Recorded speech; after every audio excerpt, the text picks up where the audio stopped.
But basically what happens is that you just collect materials in this first bin, whatever you know, plant material or food waste or straw.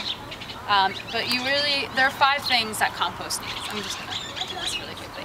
So materials, stuff, really simply, a balance of these materials. So there are what are considered wet and dry materials, or nitrogen-rich materials, or carbon-rich materials. So things that are dry, like straw, like shredded newspaper, sawdust, other stuff that I can't think of right now. Leaves, things like that. Those are your dry materials. And then your wet materials are your kitchen scraps, your garden waste. If it's like this, if it's still green, that's more nitrogen rich. If I were to let this sit here and for it to turn brown, basically, it would turn into then a dry material. Coffee grounds and manures those are all wet ingredients. And so you want a balance of those materials. And then what else? Does anyone have any ideas? Water. And then in conjunction with water, air. Yeah, so keeping those 2 in balance is also a trick. So basically the more water you add, the more you're going to turn it. And actually the more water, the more air, is the faster the decomposition process will happen, and so the faster you'll have a finished product. I don't like to water too much because I don't really want to use that much water in my composting system, so it will just take me a little bit longer to get the finished product. How important is it to keep it covered with the tarp? Or the blanket or sheet?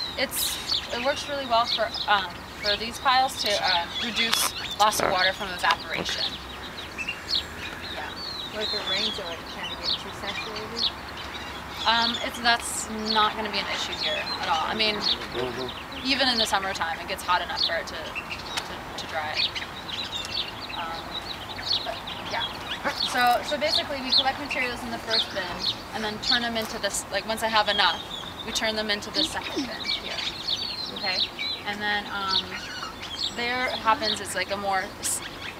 That's where I add my manures or do a more systematic layering of materials, and it sits there for about a month. I can water it about once a week, kind of agitate it with a pitchfork, and then after a month it gets turned in here, and again sits about a month, watered, kind of mess around with it, and then after a month then it becomes finished compost, and then we actually do sift our compost, and then it turns into this. So it's What do you sift it? We sift it with this here. And then you just shift and dump the remaining the stuff back in the top. Well, the stuff that's left over, you can see is actually all this stuff. So it's usually like bigger, woodier things, and so it just gets put back into this pile, and then put back. Ah, the smell of compost. So this